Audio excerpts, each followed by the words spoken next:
Hola, buenas tardes, bienvenidos y bienvenidas a la actividad inaugural del programa de Magíster en Gobierno y Dirección Pública, organizada por la Dirección de Desarrollo y Posgrados de la Universidad Autónoma de Chile. Saludamos brevemente a quienes nos acompañan hoy, a la directora académica de posgrado de la Universidad Autónoma de Chile, señora Catrina Bahía Guzmán, al director del Magíster en Gobierno y Dirección Pública, señor Eric Latorre Alarcón. Por supuesto, a nuestros docentes, a ustedes, nuestros estudiantes y a nuestros invitados especiales. Para comenzar esta actividad, invitamos a la directora académica de posgrado, señora Catrina Bahía Guzmán. Directora, bienvenida. Muchas gracias, Pablo. Buenas tardes a todos. En nombre de la Universidad Autónoma de Chile les doy la bienvenida a este Magíster en Gobierno y Dirección Pública. Estamos muy contentos de inaugurar esta nueva versión. Les cuento que es la segunda versión del Magíster en esta modalidad online. La primera partió el año pasado con muchísimo éxito, ya vamos muy avanzado el programa y estamos muy contentos con los resultados obtenidos. Quiero saludar también a quienes nos acompañan, Eric Latorre, el director del programa de Gobierno y Dirección Pública. Gracias, Eric, por acompañarnos. Él es el gestor de la idea y quien ha permitido que todo esto se haya fraguado y estemos hoy día aquí. Con mucha insistencia, Eric siempre promovió este magíster, resaltando la importancia que tenía para la formación de los profesionales de diversas áreas que podían inscribirse en él. Quiero también saludar a Guillermo Villarroel, que nos acompaña, que también es parte del grupo académico de este magíster. Y quiero saludar también a Giselle Romero Lora, que será nuestra conferencista invitada. Ella nos acompaña desde Perú. Gisela es abogado de la Universidad Católica de Perú, pero además también tiene un magíster en Gestión y Políticas Públicas por la Universidad de Manchester en el Reino Unido. Gracias, Giselle, por acompañarnos. Ella nos va a hablar hoy día sobre la resiliencia organizacional en el contexto del COVID-19, experiencia en las unidades de gestión educativa local. Estamos muy contentos de que ella nos acompañe y además dar cuenta también de la importancia que toma hoy día la educación online y las ventajas, ¿cierto?, que proporciona para las comunicaciones. En un programa de modalidad presencial esto no habría sido posible, pero hoy día tenemos el agrado de contar con Giselle desde Perú, y así contaremos con profesores que se encuentran en distintos lugares del planeta que nos han acompañado y nos van a seguir acompañando, no solamente en la charla inaugural, sino en otras charlas durante el proceso formativo. Y esto permite entonces la conexión, la actualización de saberes y por supuesto enriquecernos de las experiencias de los profesionales de distintos lugares del mundo. Así que yo agradezco mucho a Gisela, quiero saludar con mucho cariño también a Jessica Morales, ella es la decana de la Facultad de Ciencias Sociales, también que ha sido una de las impulsoras de este programa.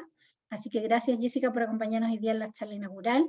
Y por último quiero saludarlos a todos, con un afectuoso saludo, pero por sobre todo felicitarlos por el desafío que han asumido. Sabemos que no es fácil, hay un sacrificio familiar, personal, que tiene que ver con ustedes, con su compromiso, con su formación, pero también hay un sacrificio familiar detrás de tiempo que van a tener que restar de sus familias para dedicarle a este programa. Yo quisiera darles buenas noticias, decirles que va a ser sencillo, pero la verdad es que no. Es un programa que es muy exigente, hay que trabajar muchísimo semana a semana, van a ver ahí todas las actividades que tenemos preparadas para ustedes y todo el material que ya se encuentra alojado en la plataforma Canvas, que es la plataforma que van a utilizar.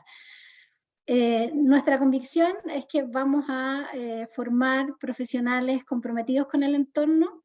La Universidad Autónoma de Chile no solamente quiere formar a sus estudiantes de pregrado y de posgrado, sino también ser agente de cambio.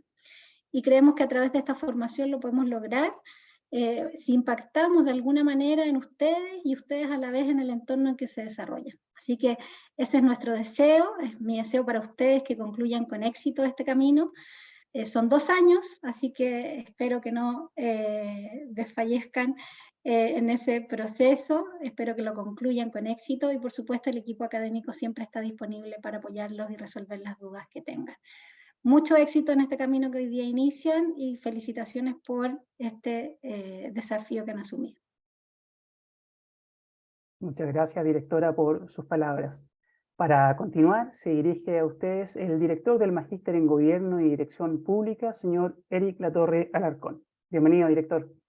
Muchas gracias, directora, por su presentación y por honrarnos con su presencia. Para nosotros es muy importante sentir el apoyo y aquí hay una estructura universitaria, hay una dirección de posgrado que nos da un paraguas muy importante para nosotros poder funcionar. Y también tenemos, y quiero saludar muy especialmente a Guillermo, que ustedes se van a relacionar con él habitualmente, y con nuestro comité de magíster. Y los voy a saludar, otro profesor, querido profesor, don Tomás Duval, que además muchos de ustedes lo deben conocer en CNN, que suele estar allí, también está con nosotros, gran analista y un hombre que aporta muchísimo a nuestro programa. Tenemos también a su lado al doctor Juan Montoya, que se acaba de incorporar como docente a la universidad de jornada, también profesor del magíster, a la doctora Leonela Araya en políticas públicas, también nuestra profesora hace muchos años y gran colaboradora también en el comité. Y yo solo quiero saludarlos, instarlos a seguir trabajando como ya lo hicieron. Yo los tuve alumnos a ellos en el primer curso de aproximación al aprendizaje con tecnología. Fue una muy buena experiencia, muy buenos trabajos.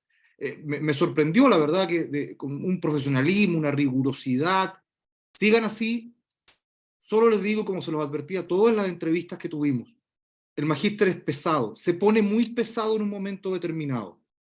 Hay actividades todas las semanas y en algún momento dan ganas de desfallecer. No lo hagan. Los apoyamos, tienen excelentes profesores. Ya vieron, Catrina López, profesores internacionales. Tenemos a Iván Garzón desde Colombia haciéndonos clases. Gran doctor Iván. Por favor, lean lo que ha escrito Iván. Escribe cosas muy interesantes. Es un profesor que está produciendo, escribiendo a primer nivel. Y yo quiero salirme un segundo protocolo y le quiero saludar y darle la palabra para un saludo a nuestra decana, la profesora y doctora, ¿no es cierto?, que además es profesora del magíster.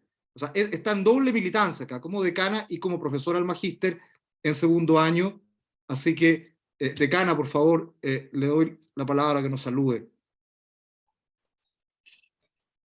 Profesor Latorre, usted siempre con su precisión. Primero quiero saber si me escucho bien. Perfecto. Muchas gracias. Bueno, un afectuoso saludo, por supuesto, primero que todo, a nuestra querida Catrina Padilla, directora académica del posgrado, y gracias por el apoyo. También mando mis saludos al director de Desarrollo y Posgrado, Gustavo Niklander, a nuestro director, Eric Latorre, ¿no es cierto?, que ha trabajado duramente, lo sabemos, ya vamos a comentar todo eso. Distinguidos colegas del claustro académicos, también sean ustedes muy bienvenidos. Y por supuesto, queridos estudiantes y amigos todos que nos reunimos. Me dijeron unas palabras y quería aprovechar las instancias para decir verdaderamente que para mí este es un honor poder estar hoy día, en esta tarde acá, en esta inauguración de este magíster de Gobierno y Dirección Pública, que también, fuera de broma, tuve la ventaja también, por qué no decirlo, y la comprensión de mirar el diseño de este trabajo que fue increíble, muy de alto nivel. Y hoy nos encontramos reunidos para dar inicio a este nuevo ciclo de aprendizaje y crecimiento que destaca en esta maestría.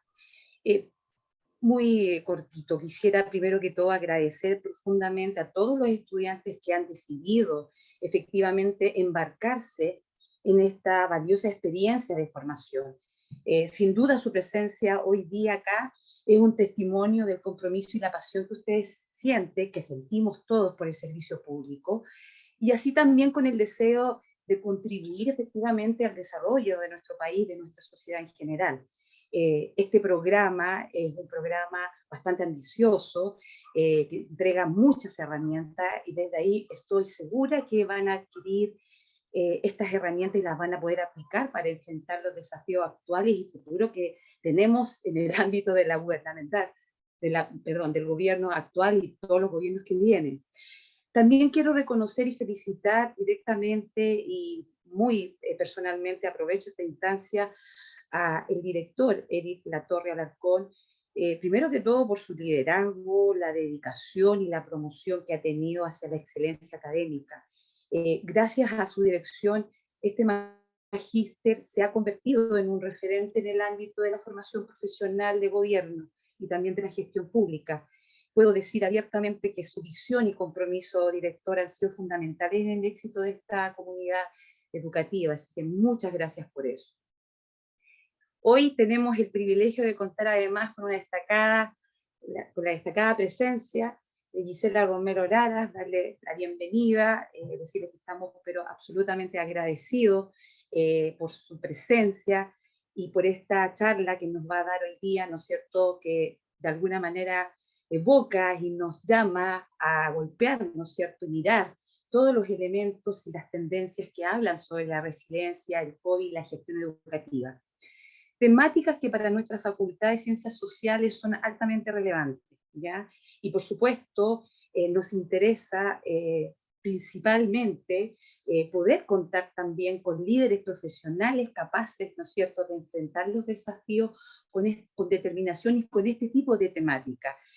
Desafíos que por supuesto a través de las herramientas también que van a adquirir, van a ser soluciones sin duda bastante innovadoras. Muchas gracias a todos por estar aquí en esta instancia. Gracias a la doctora Romero, y en nombre de nuestra Facultad de Ciencias Sociales y Humanidades les deseamos que tengan un excelente año académico y por sobre todas las cosas que disfruten de esta apasionante travesía hacia el fortalecimiento de la gestión pública y la contribución de un futuro más resiliente. Muchas gracias y que tengan un excelente año. Muchas gracias, decana. Bueno, yo doy el paso para que sigamos, por favor, con nuestra agenda y escuchar a quien vinimos a escuchar, que es nuestra expositora, y que nos ilustre con sus sabios conocimientos, ¿no es cierto?, y experiencia también en el tema. Muchas gracias. Gracias, director. Gracias, decana. Ya lo habían adelantado la charla que viene a continuación. Yo les confirmo el nombre ya. La clase magistral es Resiliencia Organizacional en contexto del COVID-19, experiencia de las unidades de gestión educativa local. Ya lo habíamos adelantado, será dictada por la señora Gisela Romero, magíster en Gestión y Políticas Públicas por la Universidad de Manchester, Reino Unido, abogada por la Pontificia Universidad Católica del Perú. Ha ejercido como funcionaria pública en diversos cargos en el sector público peruano, como secretaria general del Ministerio de Transportes y Comunicaciones y directora ejecutiva del Programa Nacional de Alimentación Escolar. Pero esto no termina aquí. Su larga trayectoria también ha podido realizar investigación y consultorías en temas de fortalecimiento institucional, resiliencia organizacional, simplificación e identificación de barreras burocráticas para la inversión, buenas prácticas en gestión de inversión y gobernanza local. Actualmente es profesora asociada e investigadora del Departamento de Ciencias de la Gestión de la Pontificia Universidad Católica del Perú y también directora de la Maestría de Gobierno y Políticas Públicas de la misma Casa de Estudios. Antes ya de dejarla con ustedes, les recuerdo a todos nuestros asistentes, nuestros alumnos principalmente, que durante la conferencia nos pueden ir dejando sus preguntas a través del chat que tienen en esta sala. Ahora sí, por favor, Giselle, bienvenida, la sala es toda suya. Muchas gracias, Pablo, muchas gracias por esta calurosa bienvenida. Los saludo desde Lima, agradezco mucho las palabras de la directora Caterina Padilla, la decana también Jessica Morales, la presencia de ustedes, los profesores de esta casa de estudio. Agradezco también la invitación de Eric, con quien tuve la ocasión de conocernos justamente con ocasión de la reunión de la red INPAE, que es la reunión de la Red de Escuelas de Administración Pública de Iberoamérica. Tuvimos ocasión de conversar en todas las pausas café de ese espacio, coincidir en nuestras preocupaciones respecto y la problemática, ¿no?, de la administración pública en la región, los desafíos que tenemos en este caso como formadores también de personas que justamente van a desempeñar cargos dentro del Estado, ¿no? Como deben haber notado, soy una persona que más bien en su momento, digamos, se formó para ser funcionaria pública, ¿no? Una de las cosas que les envidio y que justamente caí en cuenta es que ustedes, por ejemplo, tienen institucionalizada la carrera de administración pública en Chile, ¿no? En el Perú, en realidad, hay muy pocas escuelas de administración pública en el pregrado. fundamentalmente la formación en temas de gestión y políticas públicas es una formación que se da a nivel del posgrado, ¿no? Esa, por ejemplo, es una gran diferencia y yo creo que marca la pauta de los desafíos que tenemos en este caso como país, ¿no? Quiero compartir con ustedes, bueno, como les comentaba, ¿no? Yo fundamentalmente he trabajado en el Estado mucho tiempo, en diferentes sectores, en el sector transportes, también en la presidencia del Consejo de Ministros y en una última etapa en el Programa Nacional de Alimentación Escolar.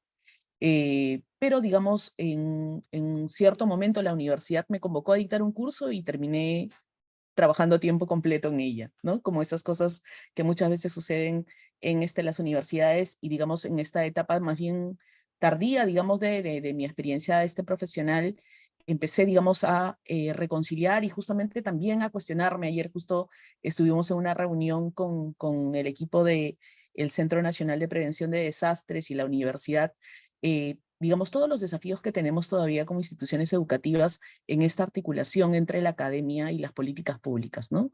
Porque muchas veces las dinámicas o los mecanismos de incentivos que tenemos dentro de la universidad, al menos en mi universidad, y hablo en este caso fundamentalmente por mi universidad, nos presentan desafíos en términos de mirar cómo compaginar un poco esto que buscamos nosotros a partir de la investigación y cómo esto realmente suma a mejores políticas o políticas, digamos, en este caso, basadas en evidencia, ¿no? Les quiero dejar acá mi nombre, ¿no es cierto?, en el chat, porque quisiera conocerlos. Soy Giselle, me estoy conectando desde Lima, soy profesora, y quisiera pedirles si pudiéramos hacer lo mismo, ¿no? Su nombre, desde qué ciudad de pronto de repente de Chile se conectan, si todos están en Santiago o están en otros lugares, y digamos, a qué se dedican, ¿no? Para conocerlos un poco y ver, digamos, desde dónde nos estamos conectando. Muchas veces en las maestrías a distancia, digamos, una maravilla es que, digamos, nos podemos conectar de diferentes partes, digamos, del país, ¿no? Y entonces creo que eso es una gran ventaja, digamos, en los espacios de formación. Dicho eso, y mientras voy mirando, bueno, Eric ya puso, estoy esperando a ver de dónde más se están conectando. Eric se conecta desde Santiago, ¿no es cierto? Carla Palacio de Santiago también, Santiago, ¿no?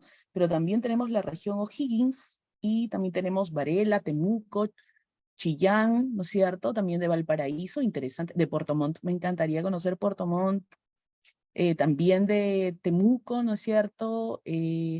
Fernando, Rodrigo desde Loncoche, de la región de la Araucanía, súper lindo. También Carolina de la región de la Araucanía, Roberto también, ¿no es cierto? Claudio de Temuco, estamos viendo de que estamos prácticamente de diferentes, pero también de El Salvador. Lourdes, interesante.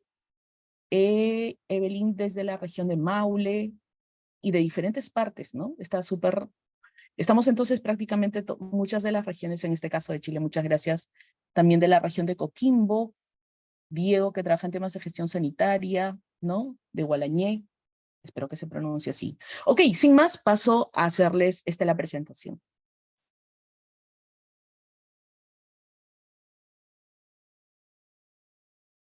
Ok, me avisan por favor cuando se pueda ver, si la pueden ver. ¿Sí? Sí se ve, sí. Tienes un poquito ponerla en modo presentación ahora y se ve. Sí, me avisan cuando se pueda ver en modo presentación. Ahí se ve en modo presentación. Súper. Una cosa que creo que es importante señalar es que de hecho esta investigación, ¿no es cierto? Es una investigación que desarrollamos como parte de un grupo de investigación, ¿no? No solamente es mía, de hecho la desarrollé con el profesor Juan Carlos Rivero, también con una predocente que es Brenda López, y contamos con el apoyo, digamos, al desarrollarla de todo el grupo de investigación de la universidad que se llama el grupo INGOP, ¿no? De la Universidad Católica. Nosotros habíamos hecho un estudio preliminar, luego les puedo dejar de repente en el chat este estudio preliminar que habíamos hecho sobre la aplicación justamente de este concepto y este marco teórico, que es el marco teórico de la resiliencia organizacional, en este caso fundamentalmente aplicado a lo que fue, en este caso, la respuesta del sector agricultura al fenómeno del Niño del 2015, ¿no? Porque habíamos pasado nosotros por un fenómeno del Niño del 2015, digamos que había sido liderado fundamentalmente por el ministro de Agricultura. De hecho, aquí, por ejemplo, uno de los primeros hallazgos en términos de lo que pasaba en Perú era que a pesar de tener, digamos, en este caso, el Perú, ustedes saben, es un país unitario y descentralizado, dice la Constitución. Eso quiere decir de que las políticas nacionales se dictan a partir de los ministerios. Tenemos una organización también regional, que está, digamos, basada en los departamentos, con gobernadores regionales elegidos, digamos, en elecciones democráticas, y también, en este caso, gobiernos locales, tanto provinciales como distritales, ¿no? Para, digamos, en este caso, gobernar un país que tiene tanta, digamos, diversidad, tantas regiones y tantos gobiernos locales y distritales, además con tantos sectores y con tantos ministerios a cargo de tantos sectores, en la organización, digamos, y lo planteado desde la Ley del Poder Ejecutivo, se planteó que la forma de articular un poco el esfuerzo y la dinámica de las políticas nacionales se iba a hacer a partir de la creación de sistemas funcionales, le llamaron, ¿no? Nosotros tenemos dos organizaciones fuertes en la organización del Estado peruano, lo que son los sistemas administrativos que tienen que ver con macroprocesos que articulan, digamos, el buen uso de los recursos públicos, procesos vinculados a las compras, procesos vinculados al presupuesto, y por otro lado tenemos otros sistemas, digamos, también grandes, que son los sistemas vinculados más bien a las políticas públicas. En este caso, en el caso del sistema de gestión de riesgo de desastres, tenemos el sistema que se llama el SINAGER, que es el de justamente de gestión de riesgo de desastres, ¿no? Pero una de las cosas que observamos justamente fue que cuando llega el fenómeno, cuando digamos sucede el fenómeno del 2015, de hecho se deja de lado esta estructura creada, digamos, para la respuesta a la emergencia, así como para articular las acciones de respuesta y también de reconstrucción, y se crea, digamos, una comisión aparte, ¿no? En este caso a cargo del ministro de Agricultura, y por eso es que justamente para ese primer estudio que elaboramos, hicimos un análisis del sector agricultura, ¿no? Y de los procesos que se habían dado allí. A partir de esa experiencia, fue que decidimos, luego, por supuesto, nadie, digamos, anticipaba lo del COVID, habían empezado a haber algunos planes, digamos, en este caso en el Perú, a propósito de los sucesos que estaban pasando en Europa. Llega el COVID, en el Perú la respuesta es una respuesta prácticamente desde el gobierno nacional en términos del cierre de escuelas, ¿no es cierto? Del cierre prácticamente de una cuarentena muy estricta, ¿no? Y esto, por supuesto, impacta en términos de lo que fueron los sistemas educativos, tanto para el ámbito de las instituciones de educación superior como para las escuelas de educación básica, ¿no? Entonces, es por eso que nosotros decidimos hacer este otro estudio, que de hecho lo realizamos más o menos hacia octubre del 2020, ¿no? Lo hicimos a través de encuestas, digamos, virtuales autoaplicadas, ¿no? Y con este marco, que era el marco de la resiliencia organizacional, ¿no? Los expertos, digamos, señalan, ¿no es cierto?, que el escenario futuro, o sea, ¿por qué es importante, ¿no es cierto?, hablar de resiliencia organizacional? Porque es importante hablar de los sistemas justamente de gestión y reducción de riesgo de desastre, ¿no? Porque los expertos señalan que justamente el escenario futuro, en términos, por ejemplo, de pandemias o de cuarentenas, digamos, probablemente no sea solamente una vez en la cual, digamos, tuvimos un periodo de cuarentena, sino que también en ese momento anticipaban que podían ser no solamente una vez, sino una vez doble, ¿no? Que de pronto, de repente, podíamos pasar por procesos de cuarentena posteriores en los que de pronto tuviéramos que recurrir a otros modos, digamos, en este caso, para operar y para mantener, en este caso, los servicios, ¿no? De hecho, se habla mucho de que nos vamos a mover, y nos estamos moviendo ya, en entornos que son calificados desde la literatura como entornos VUCA, ¿no? Entornos volátiles, más bien inciertos, ¿no? De uncertainty, complejos, ambiguos, ¿no? Y además, algo que creo que caracteriza a nuestros países, y en este caso fundamentalmente también, yo creo que es el caso de Chile, de hecho en el caso de Perú es un tema crítico, y es el tema de la vulnerabilidad que tienen nuestros países, no solamente frente a las pandemias, como el caso del COVID-19, sino que también la vulnerabilidad frente a los desastres naturales, ¿no? En el caso del Perú tenemos un fenómeno natural recurrente, que es el fenómeno del Niño, que ahora ha tenido, digamos, dos variantes, ¿no? La del Niño, pero también la del Niño costero.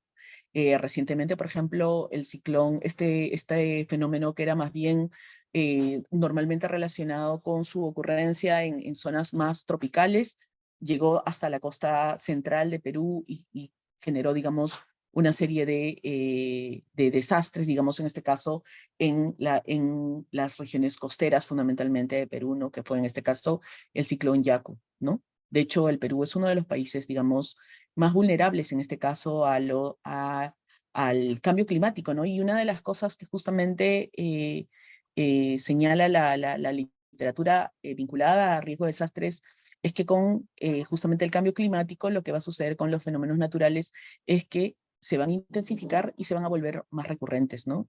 Y la data, digamos, del Centro de Epidemiología en Desastres, lo que señala es que justamente cuando uno observa un poco los datos de los fenómenos naturales, dan cuenta justamente de fenómenos mucho más recurrentes, ya no van a suceder cada 10 años, de pronto de repente van a ser mucho más frecuentes y también más intensos en términos de su impacto, ¿no es cierto?, en los países, ¿no?, en los territorios, en los asentamientos humanos, ¿no? Entonces, frente a eso, un aspecto clave, ¿no? Estamos en una maestría que justamente aborda el tema de la gestión pública. Un aspecto clave es el tema de cómo nos encontramos como organizaciones, ¿no es cierto?, frente a la resiliencia, ¿no?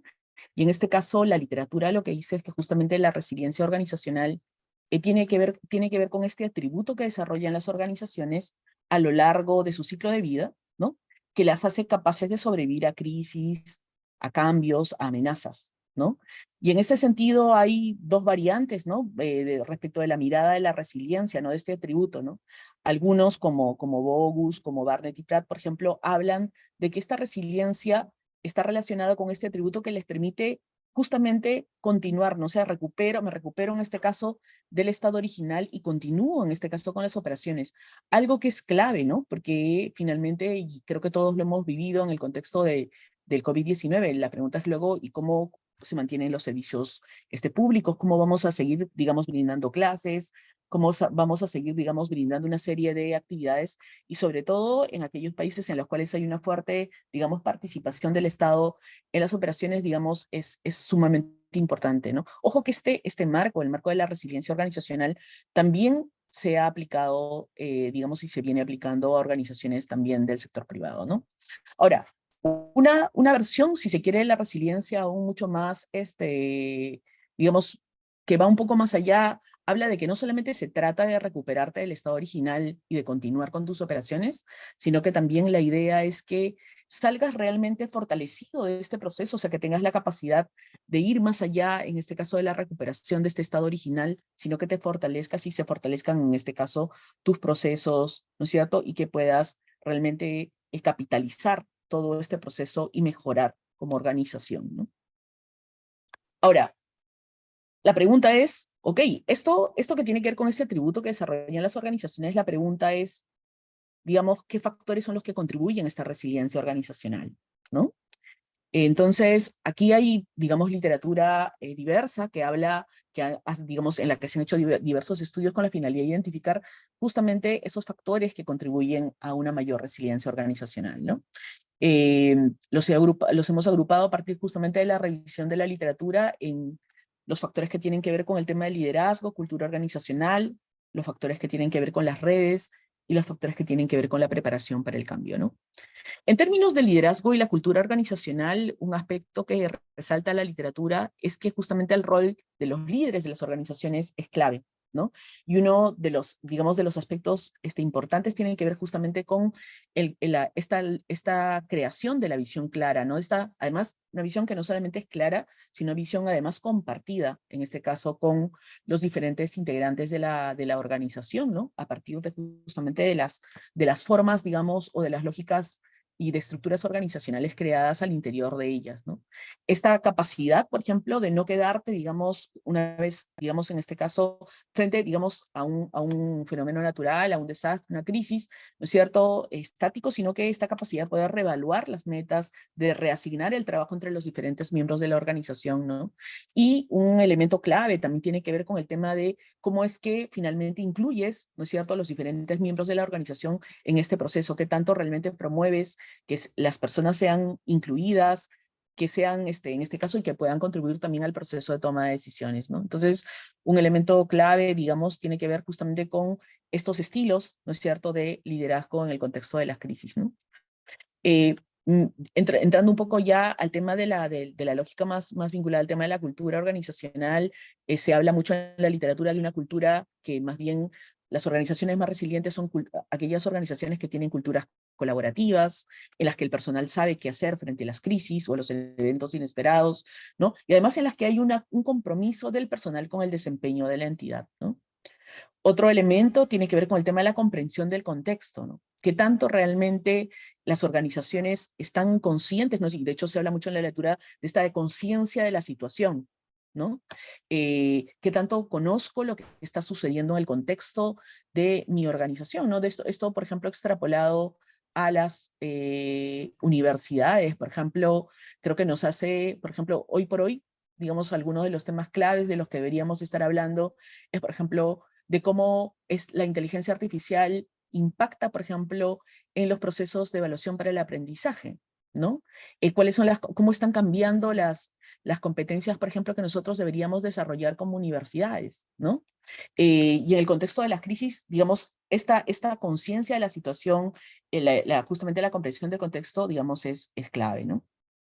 El monitoreo constante del entorno, de los sucesos que podrían ocurrir, justamente con la finalidad de poder tener, digamos, alertas tempranas, ¿no? Adicionalmente hay una lógica vinculada al tema del aprendizaje también, ¿no? Que tanto yo realmente aprendo de lo que me ha pasado, no necesariamente, digamos, de los éxitos, también de los fracasos, y que tanto realmente tengo una lógica de incorporar lecciones aprendidas a partir de las diferentes experiencias que puedan pasar, digamos, en la organización, ¿no? Los directivos realmente tienen claridad de los problemas y adicionalmente el personal dentro de las organizaciones tiene la capacidad realmente de comunicar estos problemas sin temor. O sea, la cultura promueve que en efecto esto pueda ocurrir, ¿no? Tiene que ver un poco con algunos elementos que hemos encontrado en la literatura vinculada a la resiliencia organizacional, ¿no? Otro elemento tiene que ver con esta toma de decisiones, ¿no? Las decisiones no deben depender solamente del jefe y de hecho debería haber una línea de decisión porque eventualmente en un contexto de crisis, y creo que nos pasó en el contexto de COVID, habían personas que de pronto no se encontraban necesariamente en el país, habían personas que de pronto de repente no tenían los mecanismos de comunicación adecuados para poder tomar decisiones, y entonces la pregunta es si nosotros tenemos, ¿no? Y en este caso también nos podemos evaluar como universidad estos mecanismos, digamos, de toma de decisiones que va bajando, ¿no es cierto?, desde, en este caso, y en función de cómo esté organizada la organización, digamos, ¿no? Y si existen, en este caso, diferentes líneas de decisión, ¿no? Y aquí una cosa clave también es el tema de la promoción de la toma de decisiones descentralizadas, ¿no? Y aquí, de hecho, una crítica en el Perú, y es parte un poco de una investigación por donde quisiéramos ir en una siguiente investigación, es esta lógica realmente de organización del SINAGERTA en el Perú, esta lógica muy centralizada en el gobierno nacional, ¿no?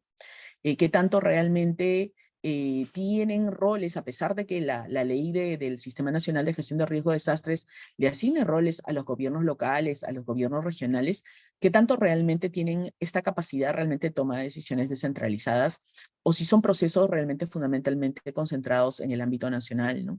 Y aquí la literatura lo que nos dice es que más bien las organizaciones resilientes son las que promueven tomas de decisiones descentralizadas, en las que hay un control que está más bien distribuido, ¿no es cierto? Además, se caracterizan por la transparencia en los procesos, la transparencia de la toma de decisiones, ¿no? También son elementos, digamos clave, ¿no?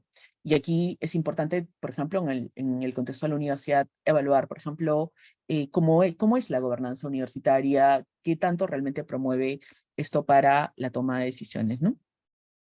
Otro elemento que, digamos, aparece en la literatura tiene que ver con el tema de la innovación y la creatividad, ¿no? Realmente dentro de la organización el personal es motivado para innovar, ¿no? Es recompensado por innovar, se recompensa realmente la innovación, además hay una tolerancia al fracaso, ¿no? Un ambiente, un ecosistema en el que realmente los empleados puedan sentirse seguros realmente de compartir nuevas ideas, o más bien es algo que no se promueva, ¿no? Y aquí, por ejemplo, una de los problemas que hemos tenido en el Perú es que tenemos, de hecho, por ejemplo, el tema de la tolerancia al fracaso, pues no.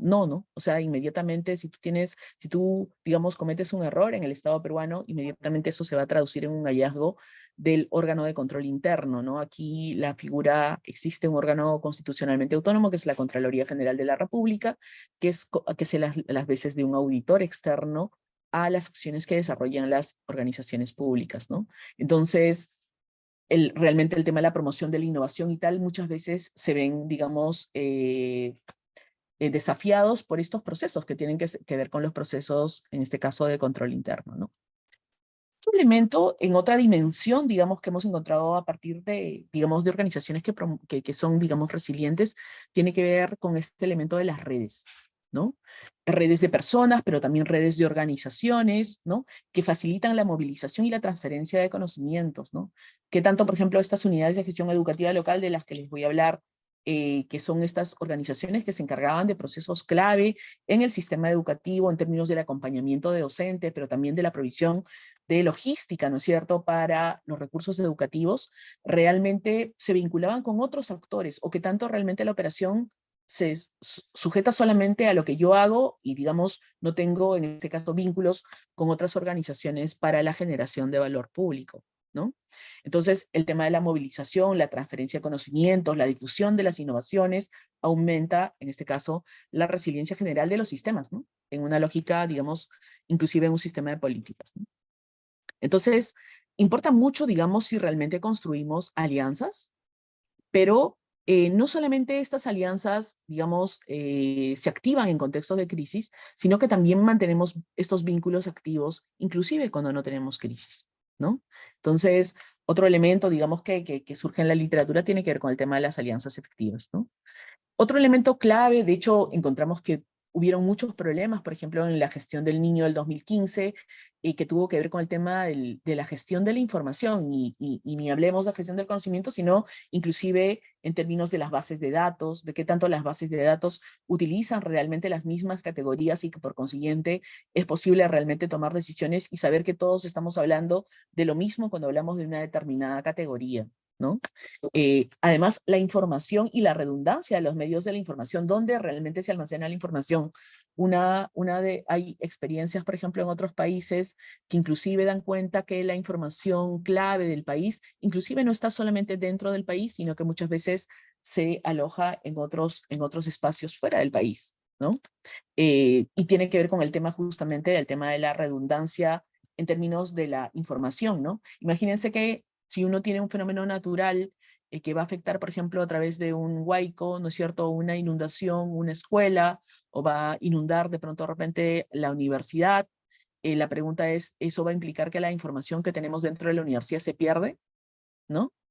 La información y las bases de datos clave, información clave que manejamos como organización, está solamente alojada en un solo lugar, está alojada en una nube, está, digamos, donde está alojada la información, y el tema de la redundancia de la información, ¿no?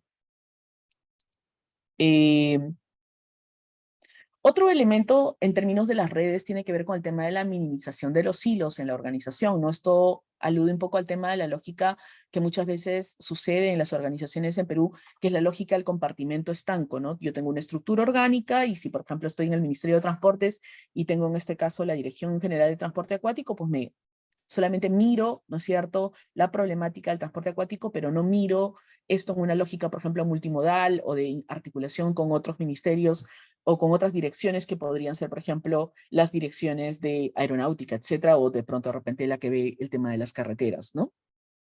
Entonces, buenas prácticas vinculadas con esto, por ejemplo, tiene que ver con el tema de los mecanismos de rotación de personal entre las diferentes áreas, ¿no? Y que no hayan límites para el trabajo, y lo cual justamente hace que se minimicen los hilos dentro de la organización, ¿no? Luego, la disponibilidad de los recursos, ¿no? ¿Cuáles son las restricciones realmente para contar con estos recursos? Si estos recursos realmente se utilizan de manera estratégica, ¿no? Y también si hay redundancia en los recursos, ¿no? Porque pueden ser recursos presupuestales, activos, de diferente tipo, ¿no? Otro elemento clave, digamos, en la resiliencia es el tema de la preparación para el cambio, ¿no? Y aquí estamos hablando de una planificación, sí, pero también de una planificación que es sometida a simulacro, ¿no? Yo les diría que, por ejemplo, si es que yo reviso el Registro Nacional de Municipalidades en el Perú y verifico, por ejemplo, cuántas municipalidades tienen realmente planes, de pronto de repente puedo estar bien, ¿no? O sea, puedo encontrar que la mayoría de las municipalidades tiene planes, pero la pregunta es, ¿esos planes realmente son empleados? ¿Son realmente sometidos a prueba? ¿No?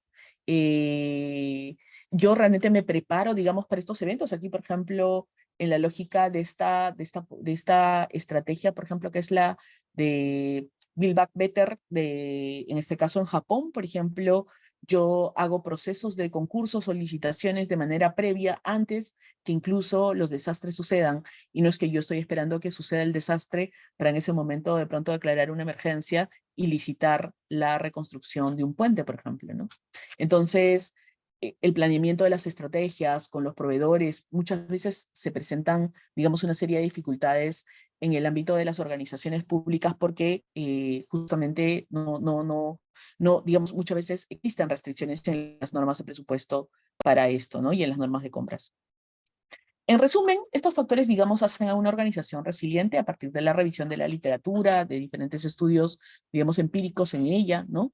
Y entonces la pregunta es si nuestras organizaciones realmente son resilientes o no, ¿no? Y entonces nosotros quisimos preguntarnos en el ámbito de la investigación por las unidades de gestión educativa local.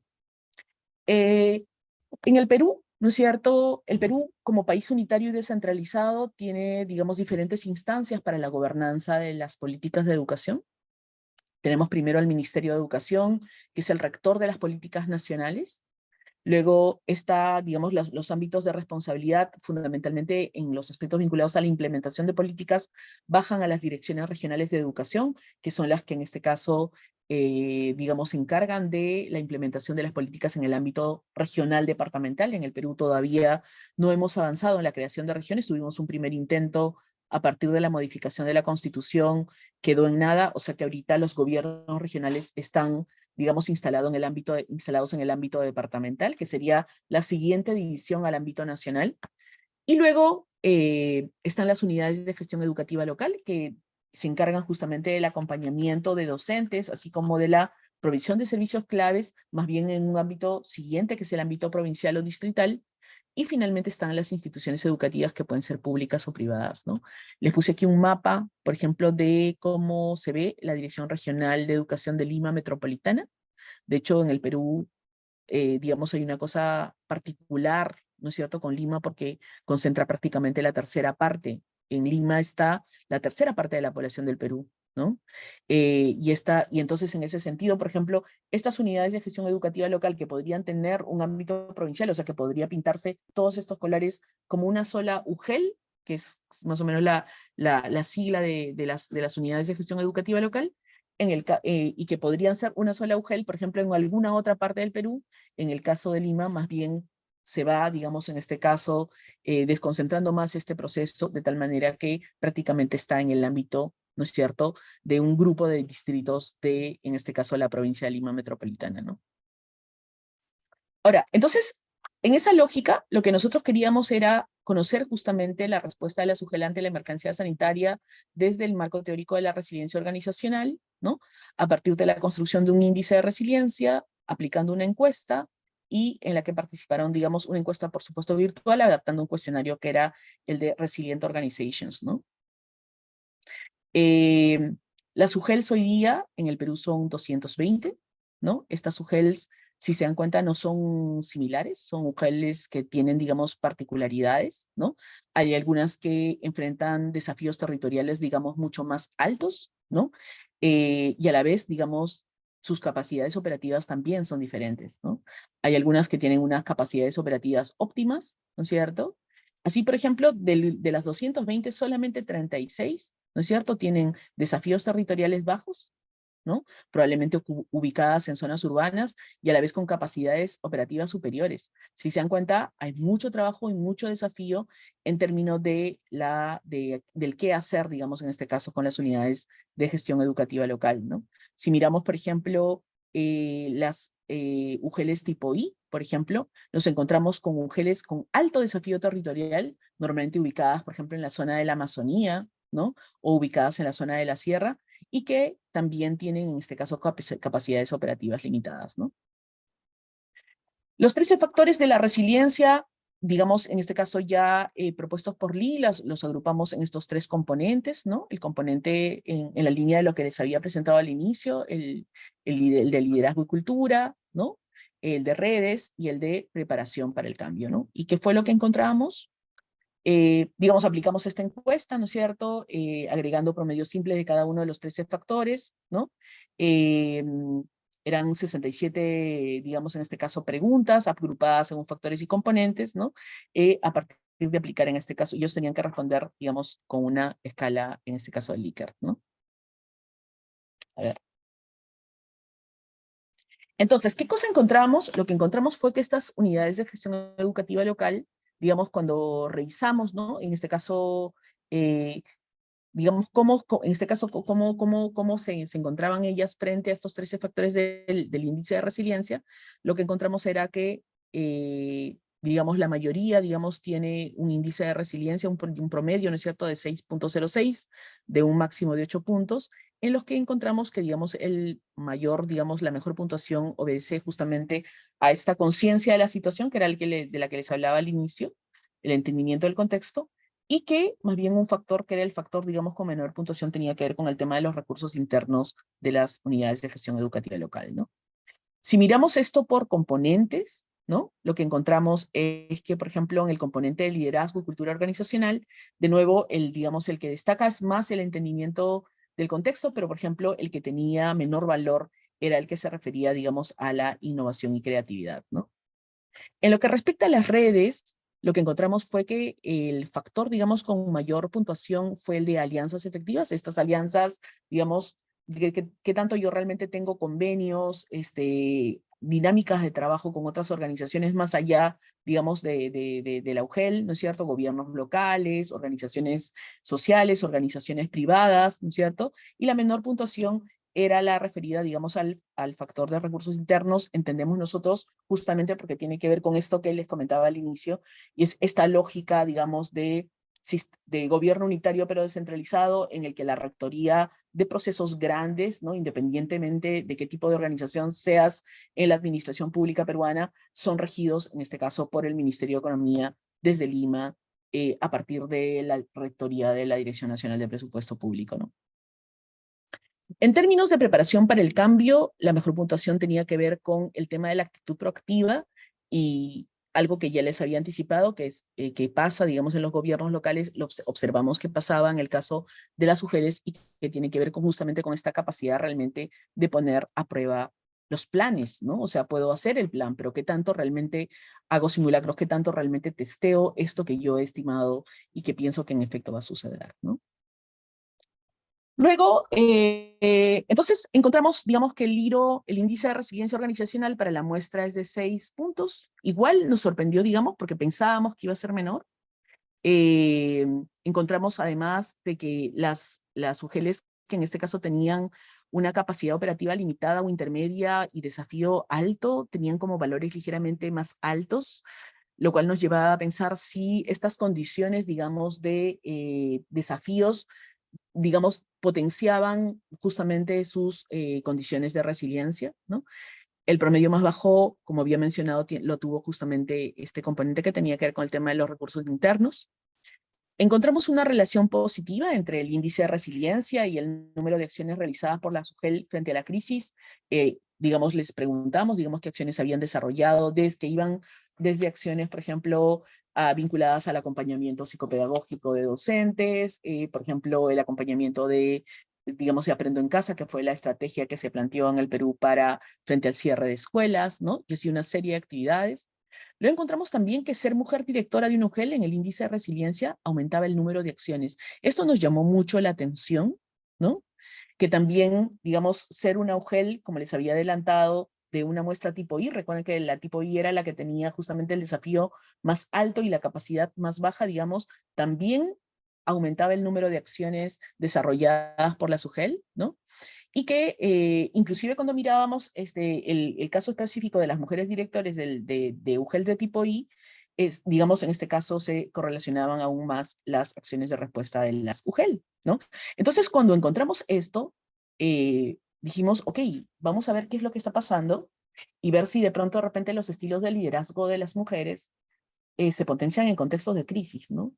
Y entonces lo que encontramos, revisamos la literatura, encontramos que en realidad en general no hay un consenso, digamos, en este caso respecto de si el género, digamos, influye en los estilos de liderazgo, ¿no? Pero que, sin embargo, habían ciertos autores que atribuían ciertas características, digamos, al liderazgo femenino, ¿no? Y era que se encontraba que durante las crisis las mujeres, por ejemplo, buscan ayuda, ¿no? Las mujeres durante las crisis balancean, digamos, en este caso, los riesgos, tienden a tener, digamos, ese tipo de estilo de liderazgo, que son resilientes, que además se recuperan de una manera más pragmática. Entonces decidimos hacer entrevistas también a directoras de UGELes, ¿no? Para conocer, digamos, justamente cuáles eran las características del liderazgo que habían desplegado estas directoras mujeres en el contexto de la crisis de la COVID-19. A ver, vamos a ver. Entonces, ¿qué cosa encontramos, no? De hecho, el acceso, digamos, a cargos directivos dentro de las UGELes por mujeres, digamos, era un fenómeno reciente. O sea, normalmente no solían acceder a cargos de dirección, eh, pero había habido una reforma, digamos, que se había desarrollado en el Ministerio de Educación en el 2015, que había incorporado mecanismos meritocráticos para el acceso, en este caso, a los puestos directivos de las UGELs, ¿no? Entonces, la incorporación de estos mecanismos meritocráticos había contribuido a que estas mujeres pudieran, digamos, empezar a asumir cargos de dirección dentro de las UGELs, ¿no? Pero, sin embargo, estas mujeres entrevistadas, digamos, nos comentaron que habían, digamos, enfrentado una serie de obstáculos justamente al asumir estas posiciones, ¿no?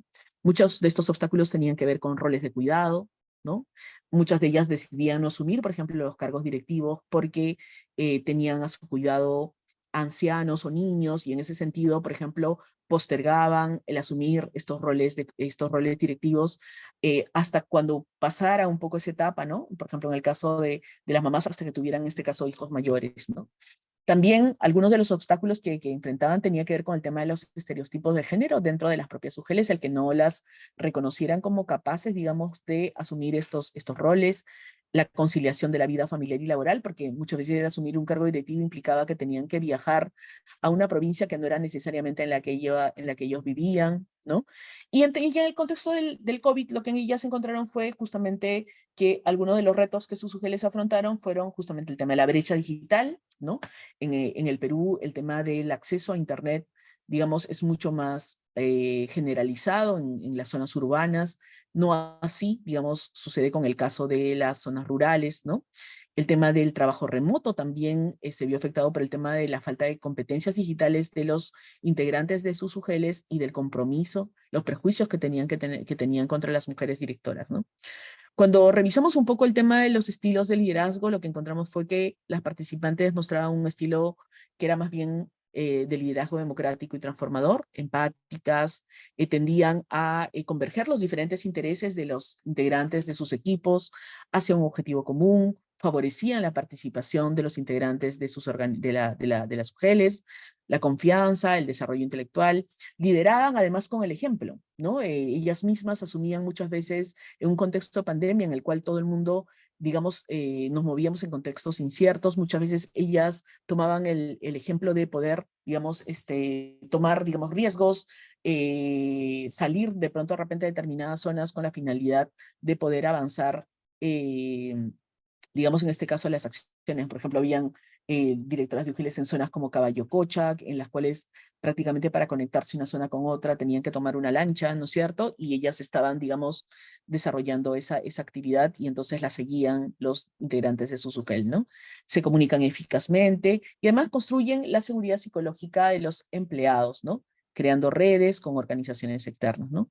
Las características del liderazgo femenino se valoran, digamos, como positivas para hacer frente a los efectos de la crisis, y en este caso encontramos que fueron clave para involucrar a los empleados en la búsqueda de soluciones creativas en estos contextos, digamos, de alta incertidumbre en el contexto del COVID-19 en el Perú.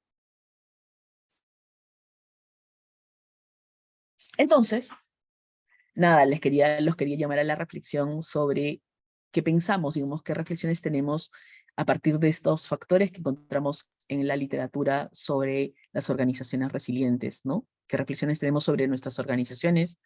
¿Qué reflexiones nos suscitan estos hallazgos? y qué recomendaciones de política harían a la luz de estos hallazgos. Muchas gracias.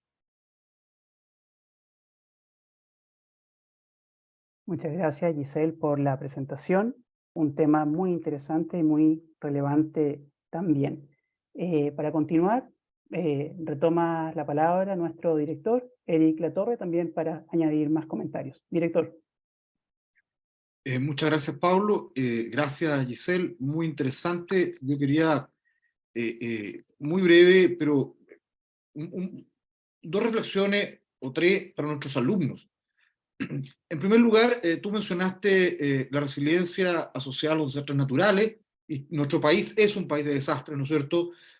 Obviamente la resiliencia organizacional es relevante, y tenemos bastante malas experiencias, ¿no es cierto? Desde lo que pasó el 2010 con el terremoto, nos mostró, digamos, una fragilidad organizacional en muchos sentidos, una fragilidad que ha requerido y aún requiere una institucionalidad que debe ser fortalecida.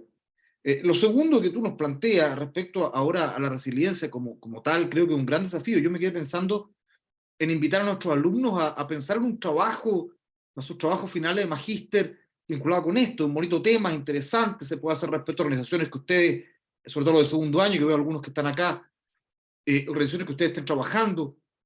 Es muy interesante, te agradezco, espero que nos pase la presentación para poder visitar los autores o visitar lo que tú ya hayas publicado. Creo que tenemos ahí un bonito desafío. Y lo tercero es que tú planteaste el tema en particular respecto a las unidades locales de educación. Y nosotros en Chile, no sé, tú sabes, estamos en una reforma al sistema. Hay gente incluso aquí que trabaja en nuestro magíster en esos temas, así que a más de algunos le puede hacer mucho sentido, mucho más directo.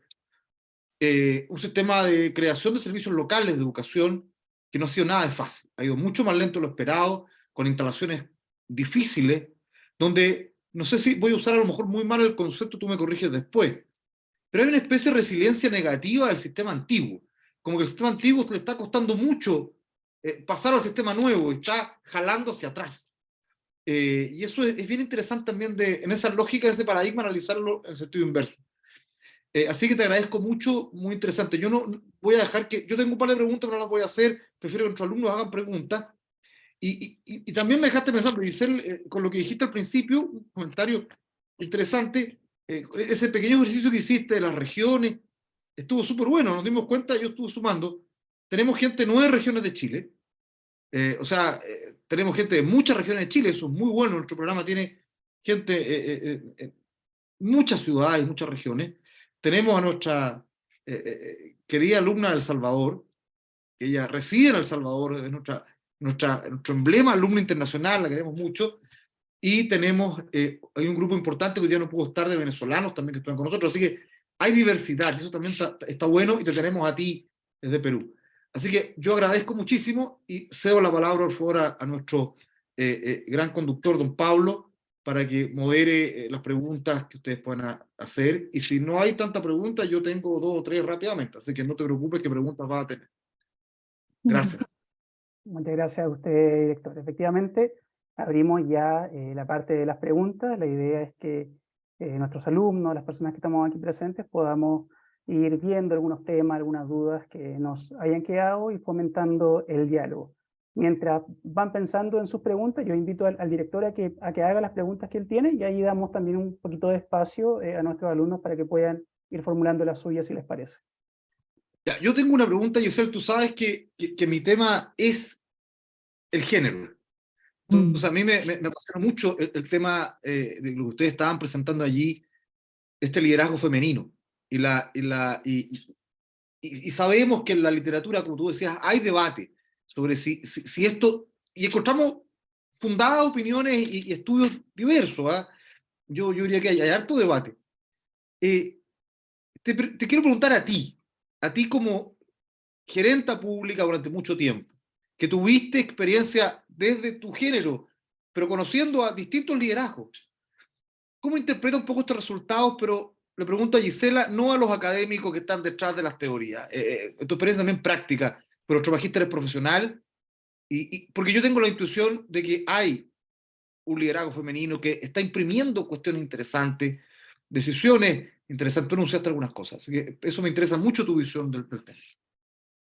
Bueno, a ver, lo que sucede conmigo es que de hecho a mí me tocó asumir roles de dirección de pronto de repente muy joven, ¿no? En el gobierno peruano. De hecho, la primera posición que asumí, la asumí casi a los 32 años y estaba asumiendo el rol de secretaria general de un sector que además era fundamentalmente masculino. De hecho, no habían en el Ministerio de Transportes en ese momento, digamos, todos los directores generales del Ministerio de Transportes en esa época, todos eran hombres. El ministro era hombre, los otros dos viceministros eran hombres, y digamos a mí me tocaba asumir el rol de directora, de secretaria general del ministerio, ¿no? La reflexión, digamos, en este caso como Giselle, es que de hecho fue muy difícil para mí encontrar, digamos, un estilo de liderazgo propio, ¿no? Tendía, de hecho, a utilizar más bien estilos de liderazgo más masculinos, ¿no? En términos, ¿y por qué? Porque justamente me desenvolvía, digamos, en un contexto de ese tipo, ¿no? Y creo que sucede, digamos, con muchas mujeres con las que me ha tocado hablar, que han asumido, digamos, roles de dirección, que muchas veces les pasa lo mismo, ¿no? Y esta dinámica, ¿no es cierto?, que tenemos las mujeres, que tenemos formas diferentes de liderar, ¿no?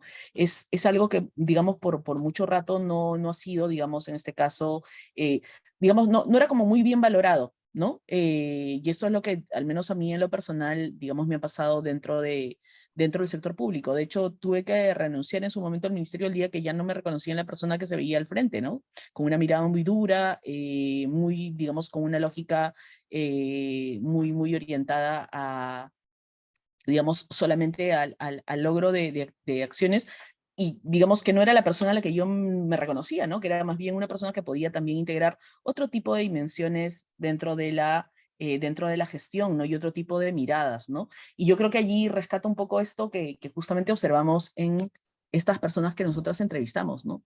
Esta persona que llegaba, por ejemplo, en la UGEL y que le preguntaba desde la persona de un rango mucho más bajo hasta la persona que estaba en un rango mucho más alto sobre cómo había estado su día, ¿no? El preocuparse por otro tipo de elementos o dimensiones personales de la vida de las personas, por ejemplo, que era algo que encontramos que se repetía en muchas de las personas que nosotros entrevistamos, ¿no?